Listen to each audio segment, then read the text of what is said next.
നമ്മളിന്നിവിടെ പോത്ത് കറിയാണ് ഉണ്ടാക്കാൻ പോകുന്നത്. നമുക്ക് കുറച്ച് പോത്ത് കിട്ടിയിട്ടുണ്ട്. അത് ഏകദേശം 1 കിലോളം ഉണ്ട്.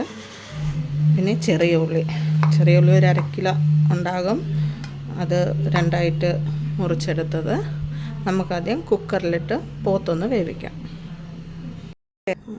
പൊടികളാണ്: ഇഞ്ചി വെളുത്തുള്ളി പേസ്റ്റ്, കറിവേപ്പില, ഉലുവപ്പൊടി, മല്ലിപ്പൊടി, മുളക് പൊടി, മഞ്ഞൾപ്പൊടി, എണ്ണ, പിന്നെ നമ്മൾ വീട്ടിൽ പൊടിച്ചെടുത്ത മസാല, കടു.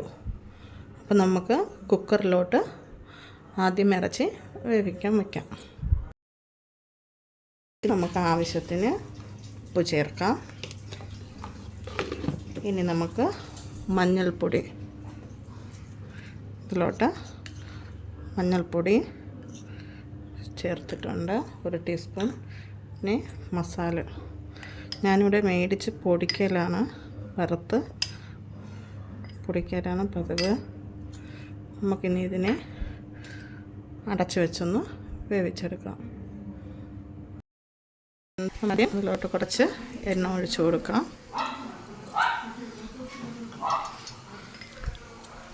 ഒരു ടീസ്പൂൺ കടുക്,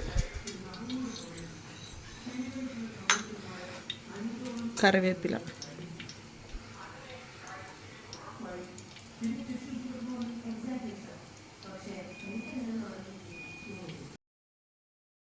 ഇട്ടിട്ടുണ്ട്. ഇനി അതിലോട്ട് നമുക്ക് ഉള്ളി,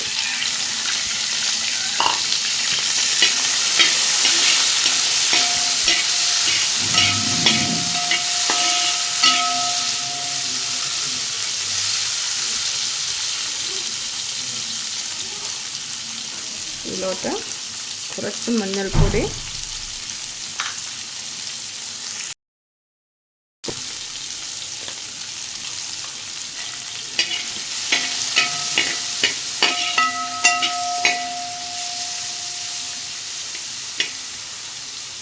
നമുക്കിനി വഴറ്റിയെടുക്കാം.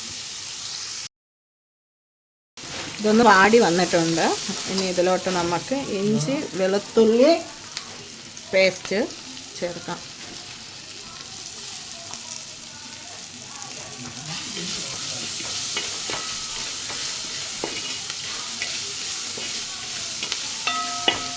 ഇനി നമുക്കിതിനെ നന്നായിട്ടൊന്ന് വഴറ്റിയെടുക്കാം. എന്നിട്ട് തന്നിട്ടുണ്ട്. നമുക്കിതിലോട്ടുള്ള കൂട്ടുകൾ ചേർക്കാം. മല്ലിപ്പൊടിയാണ് 1, 3, 4 സ്പൂൺ മല്ലിപ്പൊടിയാണ് ചേർത്തിട്ടുള്ളത്. പിന്നെ മുളക് പൊടി എരിവുള്ളതാണ്. നിങ്ങളെ ആവശ്യത്തിന് എരിവനുസരിച്ച് ചേർത്തു. ഇനി മസാല, കാരണം നമ്മൾ കുക്കറിലോട്ട് ഇട്ടപ്പോൾ നമ്മൾ മസാല ഇട്ടിട്ടുണ്ടായിരുന്നു. ഇനി നമുക്ക് പച്ചമണം ഒന്ന് മാറിക്കിട്ടണം.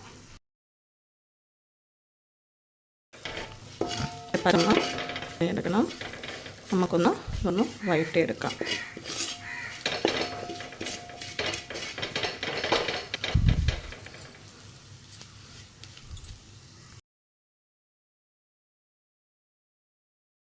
വന്നിട്ടുണ്ട്. ഇനി നമുക്കിതിലോട്ട് പോത്ത് ചേർക്കാം. കുക്കറിൽ വെച്ച് 5 വിസിലോളം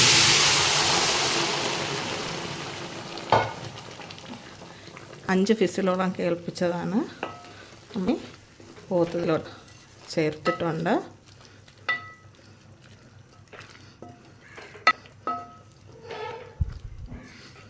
ഇനി ഇത് നല്ലതുപോലെ വറ്റി വരണം. ഇനി ഇതിലോട്ട് അവസാനമായി നമുക്ക് ചേർക്കുന്നത് ഉലുവപ്പൊടിയാണ്. പോത്ത് കറിക്ക് ഉലുവപ്പൊടി വളരെ ടേസ്റ്റ്. ഉലുവപ്പൊടി നമ്മളിട്ട് കൊടുത്തിട്ടുണ്ട്. ഇനി അത് അടച്ച് ഒന്ന് വേവിച്ചെടുക്കാം. അത് നമുക്കൊന്ന് അടച്ചു വെച്ച് വേവിച്ചെടുക്കാം.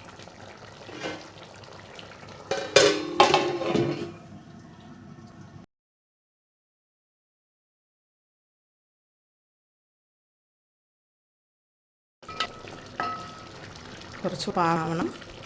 നമുക്കൊന്ന് മൂടി വയ്ക്കാം.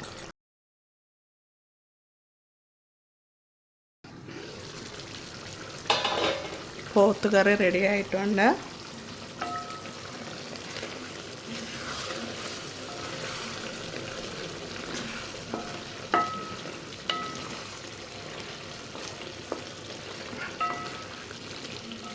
ഒരുപാട് കറിയായിട്ട് വേണ്ട.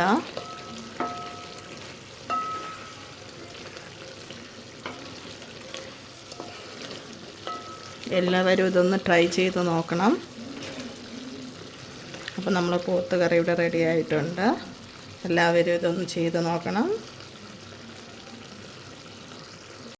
പോത്ത് കറിയിൽ പ്രധാനമായും ചേർക്കേണ്ടത് ഉലുവയാണ്. അത് അവസാനം ചേർത്താൽ മതി. അപ്പോൾ എല്ലാവരും എന്നെ സബ്സ്ക്രൈബ് ചെയ്യുക, ഷെയർ ചെയ്യുക, ലൈക്ക് ചെയ്യുക, സപ്പോർട്ട് ചെയ്യുക. അപ്പോൾ നമുക്ക് അടുത്ത വീഡിയോയിൽ നാളെ കാണാം.